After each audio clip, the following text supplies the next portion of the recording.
Ken Peplowski is a renowned performer, a jazz clarinetist and tenor saxophone player who's worked with the biggest names in music, from Stitt to Sinatra, from the Queen of Pop to the King of Swing.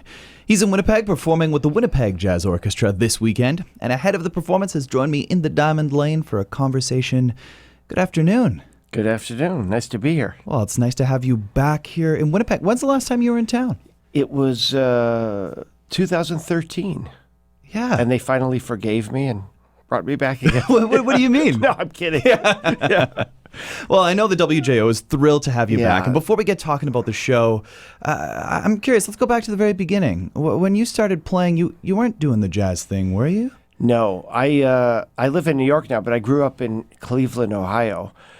And if you grew up with a Polish background anywhere in that area, Ohio, Pennsylvania, Illinois, it's the law that you have to play in a Polish polka band. Really? And so I grew up playing with my brother. We had a Polish wedding band called the Harmony Kings. And we worked our way up through, like the Schmengis. It's exactly the same thing. That's exactly what was coming to mind. Exactly the same thing. Yeah. We used to go on the local TV and radio shows and played weddings and dances.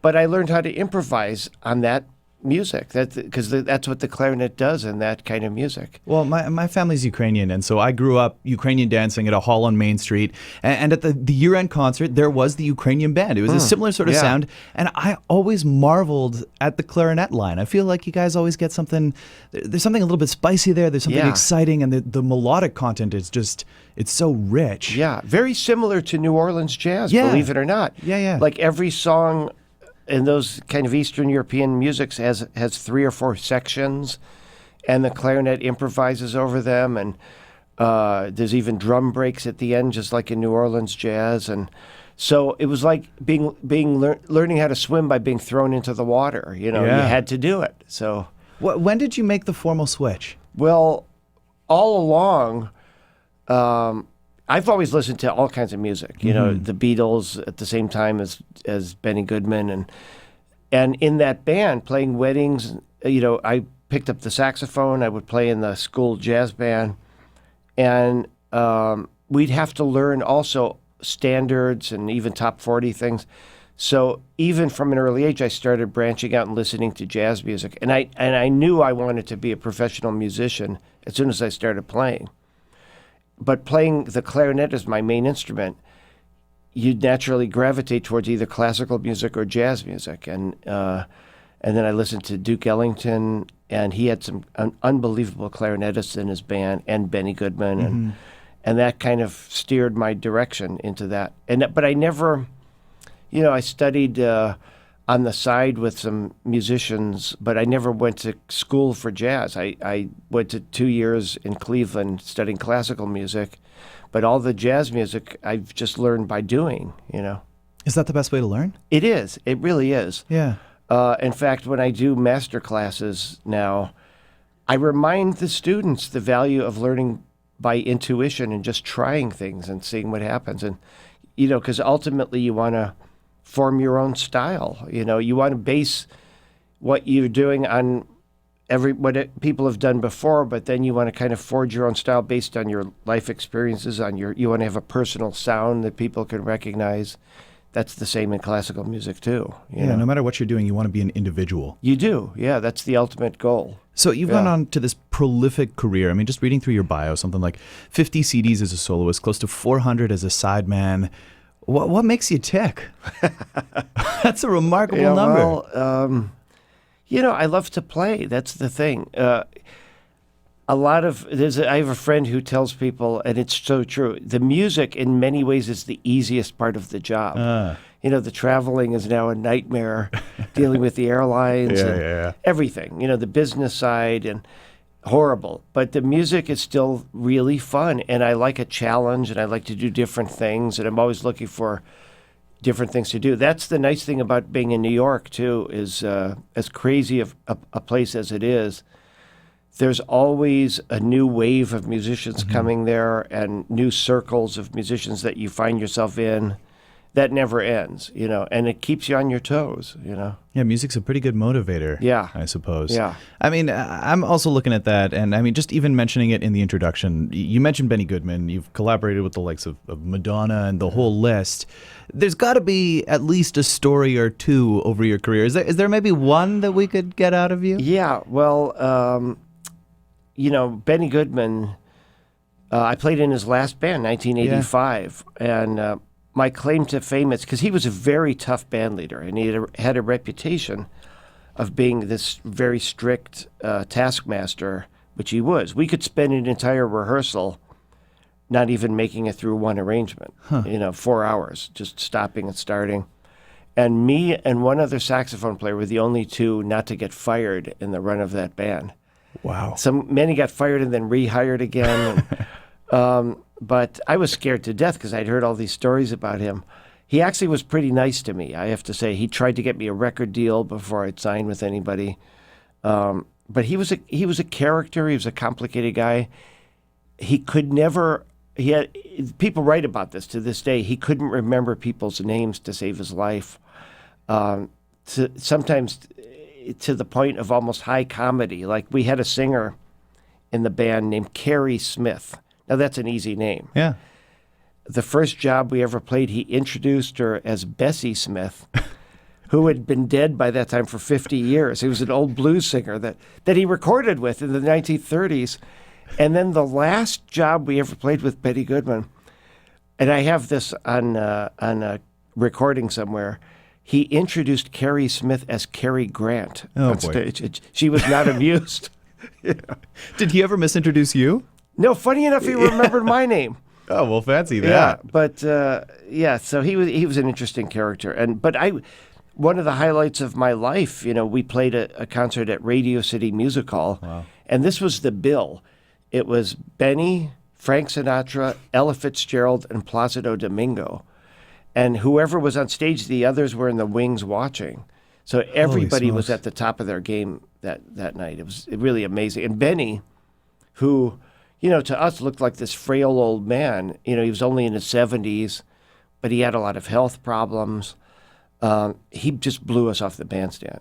He really rose to the occasion. To the point where on one arrangement, there was a song we used to play called Steel and Apples, and the saxophones were supposed to play these kind of riffs behind Benny soloing, and he was taking chorus after chorus. We dropped out one by one, like bowling pins. And he was still going. He would, because we just couldn't believe it. Wow. We just sat there, open mouthed, going, "Listen to this guy play." It was one. I still get goosebumps thinking about that. That's got to be a really special moment. Yeah, and one of those where, you're supposed to be playing, but you can also be a little bit of an audience member. We as were, well. believe me. I mean, we're talking about this incredible career. I mean, you just mentioned Ella Fitzgerald and Placido Domingo in the same sentence at the same concert at the Radio City Music Hall. But you've also done the crossover thing as well. Yeah. I mean, it hasn't just been jazz. Does that go back to that your upbringing playing Polish music and having that versatility? Yeah. Well, I was born in 1959, and I still remember my parents taking my brother and me to see A Hard Day's Night in 1964. I was 5 years old. And I remember the girls screaming in the movie theater to see them on screen. And even then I thought, this is the life for me. Somehow I want this, Yeah. And their magnetic appeal, too. And I'm still a big fan of them. And that was the nice thing, actually. In my family, we disagreed on a lot of things, but we shared the love of any kind of music. Mm-hmm. So we'd all sit down and listen to, rock music and jazz and, commercial music and classical music. Whatever anybody brought home would be shared by everybody. And I'm still that way. I'm still trying to check out everything, even things I think I might not like. Just to see if there's something in it. Because I don't think you should make pronouncements about a music unless you've actually heard it, Yeah, definitely. If you're just tuning in, I'm chatting with Ken Peplowski, the renowned performer, jazz clarinetist, tenor sax player, who's here in Winnipeg to perform with the Winnipeg Jazz Orchestra on Sunday.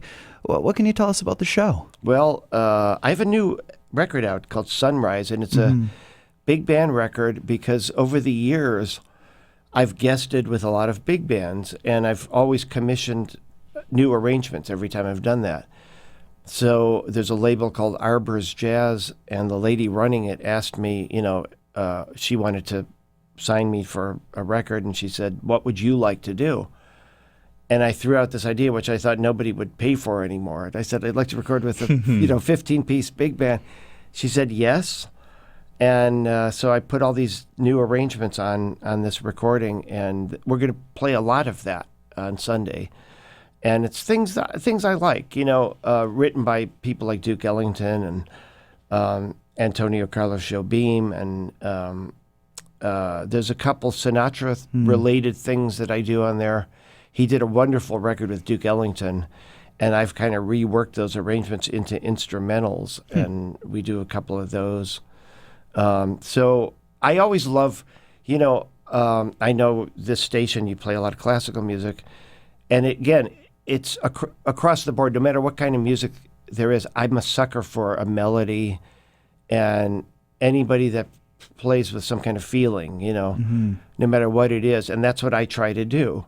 So I love songs, and so it's a lot of standards from the American Songbook, and that I've had, reworked by all these arrangers that I've worked with over the years. So we'll be playing a lot of that.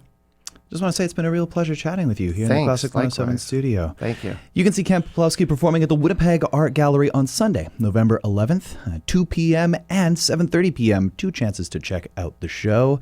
It's titled I Remember When. I'd like to just conclude the interview by asking you, you mentioned big band and the idea that maybe no one would fund this record, and here it's come together in marvelous fashion. Where do you see the future of big band going? There's always a place. I'm going to quote a saxophone player named Benny Carter, who passed away maybe at least 10 years ago. And somebody asked him a similar question about jazz music in general. They said, "Where do you see the future of jazz music?" Yeah. And he said, back then, he said, "The fact that people have been asking me this question for 25 years means it's not going away. It's always going to be around. We don't live in the era of the great big bands on the road anymore, but there's always a vehicle for this music. It's just like anything. If people want to play it badly enough, and if people want to hear it badly enough, you find a forum to do it. So, that's where we're at now. We may not have the same audiences that Benny had in the 1930s, but there's a real dedicated hardcore following, and a lot of younger people coming up listening to this stuff again. So everybody should go do it. Go check it out at the Winnipeg Art Gallery, 2 and 7:30 p.m. on Sunday, November 11th.